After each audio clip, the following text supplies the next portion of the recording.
Hello everyone, welcome back to Believers Science Academy, Bengaluru. This is the daily news analysis.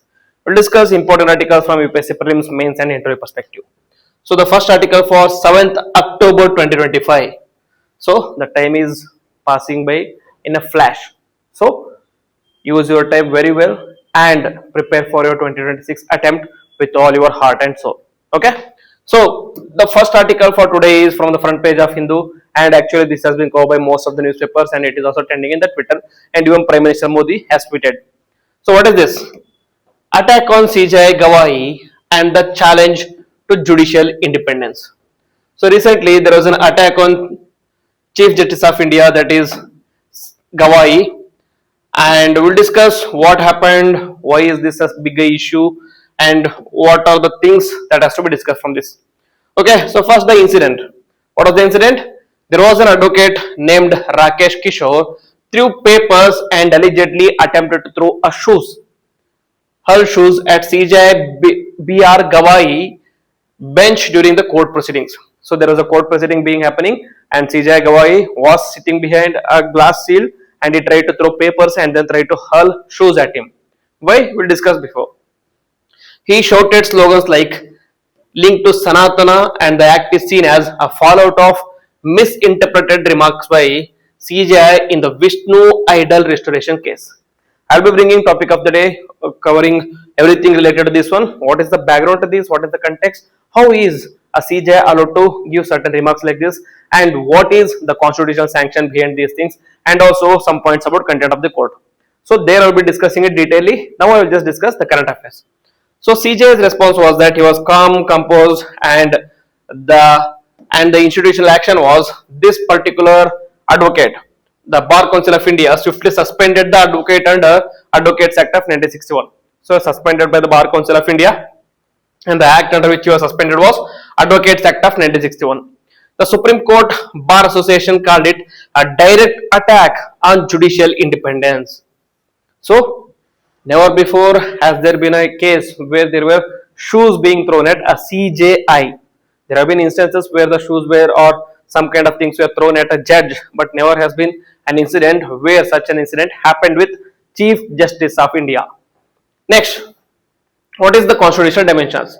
Judicial independence is part of basic structure doctrine of India. Basic structure doctrine of Indian Constitution, which was held by Keshavan Bharati case in the judiciary.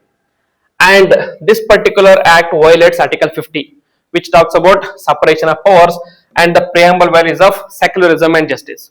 That is, judiciary coming in an executive domain and talking about secular issues and justice, and a person from advocate throwing shoes at the judiciary violates this Article 50. And then it undermines the rule of law and public trust in the institutions. See, as it is not the citizen, it is advocate who belongs to judiciary again. A person from judiciary throwing shoes at the Supreme of Judiciary, that is the Chief Justice of India. What does this mean to the common citizens? Common citizens can think that if the institutions are able to act like this way, why do you have to believe these institutions? This is just a clownery of institutions. Next, political and ethical concerns. Leaders across parties condemn the fanatical and intolerant act. And this reflects our declining civic morality and professional ethics. And as Ambedkar warned, constitutional morality must be cultivated. According to this article, they say that the constitutional morality in India is on the downtrend. And the broader implications is symbolic of ideological polarization and erosion of respect for the judiciary. So, ideological polarization. Kharge, opposition leader, okay, Kharge said that this is nothing but a manifestation of RSS ideology. Why? Because the advocate used the words Sanatana, etc. Kharge decided to connect it with RSS. He says that the polarization of ideology by RSS has led to this particular movement. And Sonia Gandhi said that this also showcases erosion of respect for the judiciary in India. And it calls for reinforcing judicial dignity, legal ethics, civic tolerance, and upholding the constitution. And also, care must be taken with what powers does judiciary and the CJI or any judge for that matter has with respect to remarks on religion. because religion is a sensitive issue. So that has also been taken into consideration. So this is about first article. I will bring in complete analysis about this particular incident where we will discuss constitutional, ethical and other implications of this particular event. Then another newspaper article from the Hindu, a proposed nuclear law in India. The background is the Indian government is deliberating a new nuclear bill to enable private sector participation in the nuclear power generation. Current nuclear plants only be built and operated by three public entities, that is backed by Government of India. Those three entities are Nuclear Power Corporation of India (NPCIL) and Bharatiya Nabikiya Vidyut Nigam Limited, that is Bhavani, and NPCIL NTPC joint venture, that is Anushakti Vidyut Nigam Limited, which is called as Ashwini. Only these three public enterprises are allowed to build and operate nuclear power plants at the moment. But there is a new bill that the government aims to allow even the private institutions or private entities to build and operate nuclear weapons. So, Finance Minister Nirmala Sitharaman in the February 2025 budget announced government's intent to amend two acts, that is Atomic Energy Act and Civil Liability for Nuclear Damage Act of 2010. This particular act, amendment to this particular act has been a point of contention or has been criticized. This part of or this act was also in news. This act was also in news because of Palampur. Okay, what is this Palampur? This Palampur is a city or a village in Madhya Pradesh where the waste from Bhopal gas tragedy were expected to be dumped there. So where because of hazardous waste from Bhopal gas tragedy where to be dumped here, there was a questions about civil liability of individuals involved in the Bhopal gas tragedy as well. We will discuss about this some other time. Now, objectives of this law is objective of this law is allow private companies and foreign partners to build and operate nuclear power plants in India. And the key issues under deliberation is management of nuclear waste. Okay, that is determining whether the private sector or the government operators will be responsible for safe disposal. Who will be responsible? That is what the question was with respect to Bhopal gas tragedy and the Bhopal gas leakage as well as the wastage which is present even to this day. Who has to manage? Where has to be taken down? Where has to be segregated? Everything has to be answered. Then core research and development, that is whether private players can conduct research in nuclear technologies or they can only establish a nuclear power plant. Then liability alignment, that is bringing India's laws in line with international norms, particularly the Convention on Supplementary Compensation for Nuclear Damage to reduce barrier for nuclear supplies. Okay. Next, the current challenges are unlimited liability clauses in existing laws hinder foreign suppliers from participating in India's nuclear sector. And questions remain regarding the safe disposal of spent nuclear fuel and reprocessing the responsibilities. Okay.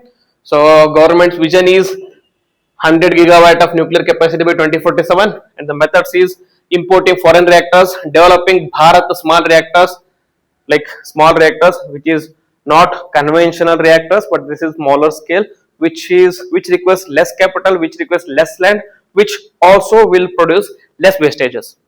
Next, partnerships with private entities providing land, cooling water and capital while NPCIL ensures design, operation and quality assurance. Objective is integrate nuclear energy as part of India's broader energy transition. So 500 gigawatt of non-fossil fuel energy generation and 50% energy from renewables by 2030. And BSR, that is Bharat small reactors, are designed to reduce land requirements and can be used as captive power plant near industrial units, aiding decarbonization. So this is the government's aim, and we'll discuss what is the proposed nuclear law or nuclear bill is about. Just some provisions of the nuclear bill. Aim is to reform India's nuclear sector by allowing private and foreign participation in the nuclear power generation while addressing safety, liability, and waste management. So, first key components of this law is amending the Atomic Energy Act, that is, permitting private companies to operate nuclear plants. At present, only three public entities can operate nuclear plants, which I already discussed before, and enabling research and development in nuclear technology by private players. Then, amending civil liability for Nuclear Damage Act, that is, reducing unlimited liability on the suppliers, that is, aligning with international conventions like CSEs. Who is at the fault here, whether it is a producer, whether it is a supplier, whether it is a consumer. So that has to be addressed properly. And then public private partnership framework, that is, private entities provide infrastructure and capital, and the government owned NPCIL manages design, operation, and maintenance. Waste and safety management, clarifying responsibilities for nuclear waste disposals and spent fuel processing. And strategic goal, achieve 100 gigawatt nuclear capacity by 2047 and support India's net zero and decarbonization commitments. So this is the new law or the new bill which is in contention. We have to wait and see whether it will be passed with any amendments or it will be passed just like that. Okay, very important. Next, another editorial from the Hindu which discusses about the rising criticism on the judiciary. Okay, so recently there has been lots of questions raised about judiciary, be it judicial independence, be it judicial overreach, be it judicial pendency cases. All these questions have been raised and criticism on judiciary is on the rise currently. So we'll discuss what is this. The context is the public discourse in India is increasingly targeting the judiciary as a barrier to rapid economic development. So Sanjeev Sanyal, who is the member of Prime Minister's Economic Advisory Council, that is EO, labeled the judicial system as the single biggest hurdle to becoming a Vikasit Bharat within 20-25 years. So, who? Sanjeev Sanyal, who is part of Prime Minister's Economic Advisor Council. He says that it is not the people, it is not the government, it is the judiciary which is the biggest hurdle for Vikasit Bharat in 20-25 years. Because according to him, judiciary is a rapid or a barrier to rapid economic development in India. So, this article is written by Surhit Parthasarathi, challenges characterization and examines the root of judicial criticisms. First, we'll discuss what are the criticisms on judiciary is about. Critics often reduce judiciary to caricature, pointing to vacations, short working hours, and delays. Such critics ignore the complexities of judicial work. So, normally, what are the criticisms aligned with judiciary? One is pendency, that is delays and short working hours and extended vacations for judges, which is not available for other government employees. Okay, such critics, okay, the other says that such critics ignore complexities of judicial work. That is, judges handle 50 to 100 cases per day, requiring significant preparation, research, drafting, and consideration of the president. That is why it takes time. That is why there are delays. Much of this work occurs behind the scenes, often outside official hours. He says that judges work even beyond the working hours. Next, judicial vacations serve to allow judges to complete reserved judgment, and removing structural breaks could undermine the justice. Whether or not they use the vacations to allow or complete reserved judgments is secondary, but according to the author, he says that the vacations are used by judges for dealing with reserved judgments. And what is the root causes of delays? So, according to author, the root cause of delays is not only judiciary. He gives certain examples or certain reasons. That is, many delays are structural rather than individual failings. That is, laws are often poorly drafted, vague, and outdated, often inherited from the colonial times, which adds extra burden on the judiciary. Then, government departments, the largest litigants, often file unnecessary lawsuits or appeals in front of the judiciary. Then, lower judiciary, which handles most citizen disputes, is overburdened with vacancies and outdated infrastructure. So, he says that the delays is not from the side of judiciary but from the side of governance. Next example is Section 12 of the Commercial Courts Act of 2015 says that mandatory pre-suit mediation often fails not due to judicial incompetence but because of poor legislative drafting. Okay, and then income tax act reforms, that is changes in the legal terminology, that is replacing notwithstanding with irrespective, create confusion rather than clarity.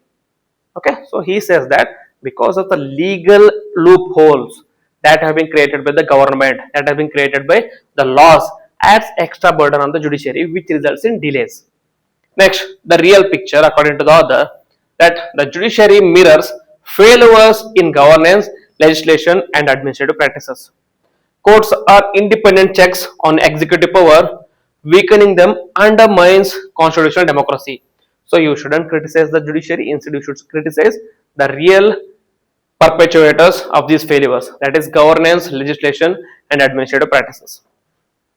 He says that reform is needed, but critics should focus on structural issues rather than superficial targets like vacations or visible court hours. Next, conclusion. The author says that India's judicial system faces genuine challenges, delays, outdated infrastructure, and weak accountability. However, labeling it as biggest hurdle to development is misleading and counterproductive. So, he criticizes Sanjeev Sanyal's comment that judiciary is the biggest hurdle to economic development. And he says that meaningful reform requires addressing legislative imprecision, government litigation practices, and resource constraints rather than scapegoating just judges. Okay, so another important article. Then, reforming passive euthanasia in India. So, let's discuss why it is in news. The context is recently the UK government passed terminally ill adults end of life bill allowing physician assisted dying under the strict conditions, meaning they allowed active euthanasia there. So India recognizes passive euthanasia through Supreme Court judgments but prohibits active euthanasia. What is this euthanasia? Euthanasia is ending the life of another person. Okay? In passive euthanasia, you just remove the life support. In active euthanasia, you add some like medicine which is going to kill the person. When does this take place? Whenever there is a person who goes into vegetative state, meaning he goes into coma and there is very less chance of him getting back out of this coma. In such cases, based on the judicial precedents, that you have to follow a medical board which consists of like different kinds of medical practitioners and also the permission of district magistrate and the permission of the relatives, etc., has to be taken before conducting this passive euthanasia. But active euthanasia in India is not at all allowed. So, cultural values, socio-economic conditions, and institutional limitations make the Indian approach more cautious than the Western models. What is this? First, we'll discuss the challenges in India. First is the procedural complexity.